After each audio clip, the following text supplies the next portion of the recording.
Beberapa tempat hiburan malam di Banjarmasin yang beroperasional di masa pandemi virus corona ternyata ada yang kada mematuhi protokol kesehatan anjuran pemerintah. Sejauh ini pemerintah kota hanya sebatas menghimbau pengelola THM untuk kada beroperasi terlebih dahulu di masa mewabahnya virus corona ini.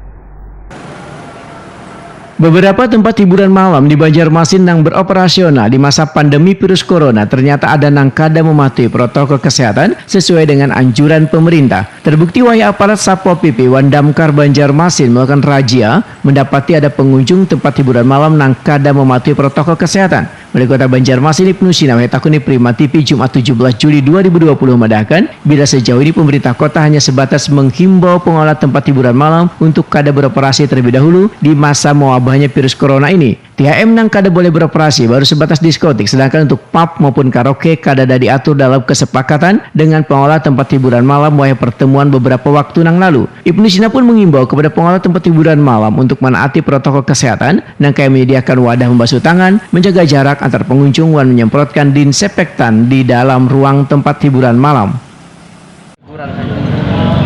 Teguran, kemudian pencabutan izin dan lain sebagainya. Nah ini yang diminta adalah perwali mengatur soal denda.